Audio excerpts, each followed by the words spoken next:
আজকেও মনে রাখবেন, মোট 1437 কোটি 17 লক্ষ টাকার উদ্বোধন এবং শিলান্যাস হলো।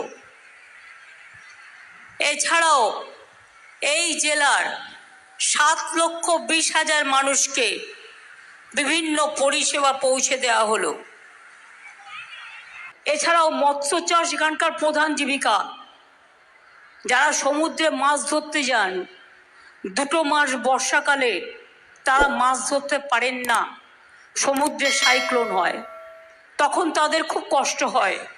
তাই আমরা একটা সিস্টেম করেছি, ওই 2 মাস আমরা মৎস্যজীবী পরিবারকে 5,000 টাকা করে দেব, যাতে ওই 2 মাস তারা মাছ ধরতে না গেলেও তাদের সংসার চলে যায়। মনে রাখবেন, এই 12 বছরে জেলায় মাছের উৎপাদন 60%-এর বেশি বৃদ্ধি করা হয়েছে। বলে বিজ্ঞাপন দেয়, ঘর ঘর মে পানি কোন দে রা হ্যায়, না তো বিজেপি দে রা হ্যায়। আমি বলি, তোমরা কি করে দিচ্ছ ভাই? জমিটা কে কিনছে? আমরা, রাজ্য সরকার। পাইপলাইন কে বসাচ্ছে? রাজ্য সরকার। মেনটেনেন্স কে দিচ্ছে? রাজ্য সরকার। তাছাড়াও আরও 40% টাকা, অর্থাৎ আমরা দিই 70%, আর 30% তোমরা যেটা দাও আমাদের টাকা এখান থেকে তুলে নিয়ে যাও, মাছের তেলে মাছ ভাজো আর মিথ্যে কথা বলো লোককে যে আমরা পাঠাচ্ছি। মনে রাখবেন, জল স্বপ্ন প্রকল্পে 11 লক্ষ বেশি বাড়িতে জল পৌঁছে দেবো আমরা। 5 লক্ষ বাড়িতে ইতিমধ্যে পৌঁছে দেওয়া হয়েছে। একদিন লোকে পুকুরের জল খেত, হাহাকার করত। আগামী 1 বছরের মধ্যে, মনে রাখবেন 1-1.5 বছরের মধ্যে সম্ভবত সবাই পানীয় জলের পেয়ে যাবেন। নন্দীগ্রাম 1, নন্দীগ্রাম 2, নন্দকুমার ও চণ্ডীপুর ব্লকের জন্য প্রায় 1,400 কোটি টাকা ব্যয়ে জল প্রকল্প এবছরই শেষ হবে। বয়স্ক মৎস্য চাষিদের বার্ধক্য ভাতা দেয়া হচ্ছে। কিষাণ মান্ডু চালু হয়েছে। লক্ষ্মীর ভাণ্ডার মায়েরা একটু হাত তুলুন তো। মনে রাখবেন, এই টাকার 1 পয়সাও দিল্লি দেয় না। দিল্লির পপের পয়সা আমরা নিই না, আমরা পশ্চিমবঙ্গ সরকার দিই। এপ্রিল মাস থেকে আপনারা যারা 500 টাকা পান, ওটা 1,000 টাকা করে পাবেন। আর যারা 1,000 পান, 1200 করে পাবেন। আর যতদিন জীবনে বেঁচে থাকবেন, 60 বছর হয়ে গেলেও আপনার লক্ষ্মীর ভাণ্ডার ফুরোবে না। 60 বছর পরেও এটা চলবে। কন্যাশ্রীতে যেমন আছে কন্যাশ্রী 1, কন্যাশ্রী 2, কন্যাশ্রী 3, তেমনি আপনাদেরও হবে লক্ষ্মীর ভাণ্ডার 1, লক্ষ্মীর ভাণ্ডার 2। আগামী দিন বিধবা ভাতার জন্য বা ওল্ড এজ পেনশনের জন্য ঘুরে বেড়াতে হবে না। এই টাকা কন্টিনিউ করবে যত দিন বাঁচবে। আরে আমরা থাকলে তবেই না এটা হবে। 100 দিনের কাজ করার পরেও 3 বছর টাকা দেয়নি গরিব মানুষগুলোকে। আমরা কথা দিয়েছিলাম, আন্দোলন করেছিলাম, অভিষেকরা দিল্লিতে লোকজনদের নিয়ে গিয়েছিল, তাদের 5 মিনিটের অ্যাপয়েন্টমেন্ট পর্যন্ত দেয়নি।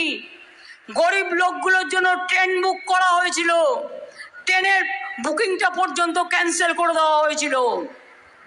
টানতে টানতে, হ্যাচড়াতে এমপিদের মারধর করতে করতে জেলে নিয়ে যাওয়া হয়েছিল। তা সত্ত্বেও আপনাদের আমরা বলেছিলাম, আমরা যখন আন্দোলন করছি আপনাদের নিয়ে, আমরা ভাববো। আজকে 100 দিনের কাজের ওটা 21 লক্ষ নয়, 59 লক্ষ লোকের টাকা আমরা পৌঁছে দিয়েছি। আমরা বলেছিলাম পৌঁছে দেবো, আমরা পৌঁছে দিয়েছি। আমরা যেটা বলি আমরা সেটা করি। আগেরবার ইলেকশনের আগে বলেছিলাম জিতলে লক্ষ্মীর ভাণ্ডার করব। এলাকায় রেশন যাবে, ফ্রি রেশন পাবেন, স্মার্ট কার্ড পাবেন, স্টুডেন্টস ক্রেডিট কার্ড পাবে। মনে রাখবেন, কৃষক ভাতা বন্ধু 10,000 টাকা পাবে। করে দিয়েছি। এবারেও মনে রাখবেন, শস্য বীমা যেমন কৃষকদের দিতে হয় না, আমরা গভর্নমেন্ট থেকে দিই। যারা পাট চাষি, যারা আখ চাষি, যারা আলু চাষি, তাদের বিমার টাকাও রাজ্য সরকার দেবে, অর্থাৎ আমরা দেব, তাদের যাতে কোনো অসুবিধে না হয়।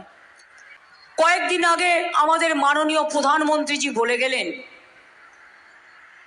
তিনি নাকি 47,000 কোটি টাকা বেঙ্গলকে দিয়েছেন, আর আমরা নাকি সব খেয়ে নিয়েছি, ঘর বাড়ি নাকি দিইনি।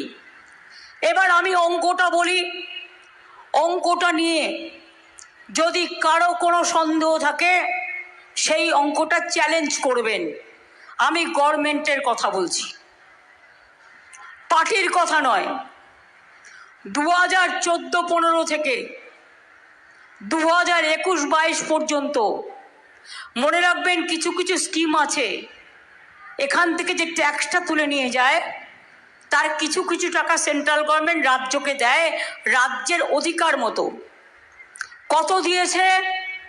14-15 থেকে 21-22 পর্যন্ত 29,834 কোটি টাকা। 2014-15 থেকে 2021-22 সেন্ট্রাল গভর্নমেন্ট কত টাকা দিয়েছিল আবাস যোজনা প্রকল্পে? 29,834 কোটি টাকা। আর স্টেট গভর্নমেন্ট কত দিয়েছিল? 20,000 কোটি টাকা। তার মানে আমাদের থেকে মাত্র 9,000 সামথিং কোটি টাকা বেশি দিয়েছিল, যদিও তার দেওয়ার কথা ছিল আরও অনেক বেশি। এবং 2021-22 টু 2023-24 এক পয়সাও দেয়নি। এর মধ্যে আমরা কত বাড়ি তৈরি করেছিলাম? ওই যে 29,000 আর আমরা 20,000 টাকা দিয়েছিলাম, বলেছে টাকা খেয়ে নিয়েছে, বাড়ি হয়নি। 43 লাখ বাড়ি হয়েছে। জবাব দিন, হয় সত্যি কথা স্বীকার করুন, আর তা নাহলে বলুন মিথ্যা বলেছি, জনগণের কাছে ক্ষমা চান।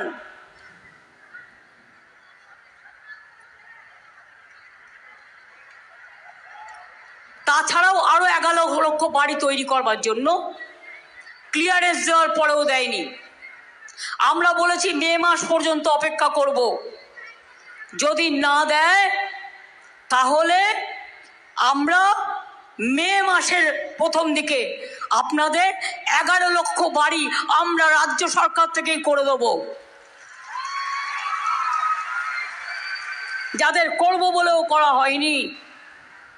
এবং এছাড়াও আমরা নিজেদের টাকা দিয়ে আরও প্রায় 10 লাখের মতো বাড়ি করে দিয়েছি, যেখানে সেন্ট্রাল গভর্নমেন্ট তার নিজস্ব টাকা দেয়নি। টাকাটা কোথা থেকে আসবে একবারও ভেবে দেখেছেন কি বিজেপি? কন্যাশ্রী মেয়েদের স্কলারশিপ দিতে টাকা লাগে না? তার যখন 18 বছর বয়স হয় সে 25,000 টাকা পায়, টাকাটা লাগে না? সে যখন কলেজে যায়, ইউনিভার্সিটিতে যায়, সে একটা টাকা পায়, সে টাকাটা লাগে না?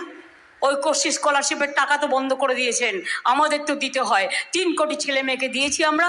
কন্যাশ্রীও মনে রাখবে 85 লক্ষ ছিলে, আজকে 95 লক্ষ হয়েছে। তোমরা আগামী দিনে 1 কোটি ছাড়িয়ে যাবে।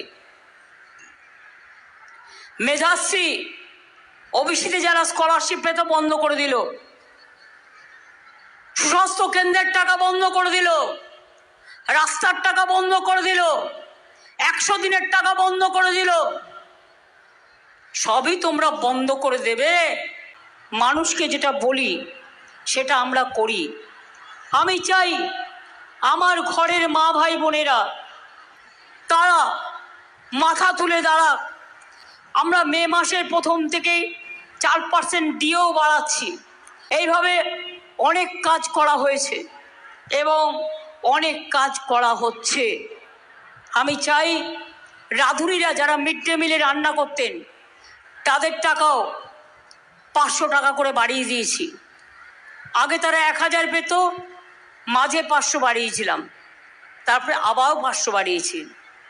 আমি জানি আমার আশা ICDS মেয়েরা অনেক কাজ করেন। এক সময় 90% ICDS এর টাকা আসতো, ICDS এর টাকা সেন্ট্রাল দিত, আর 10% আমরা দিতাম। আর এখন উঠিয়ে দিয়েছে, এখন ম্যাক্সিমাম টাকা আমাদের দিতে হয়। এক সময় বলেছিল ICDS উঠিয়ে দাও, আমি বললাম না, উঠাবো না। আশার মেয়েদের টাকা দিত আগে ১,৫০০ টাকা করে সম্ভবত, প্রথম একটা মাইনে দিত, তারপরে সেটা তুলে দিল।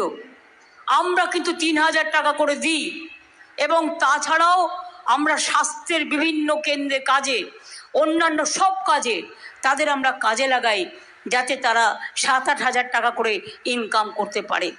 আপনাদের কথা আমি ভুলিনি, আমার মনে আছে। আমাকে একটু সময় দিন।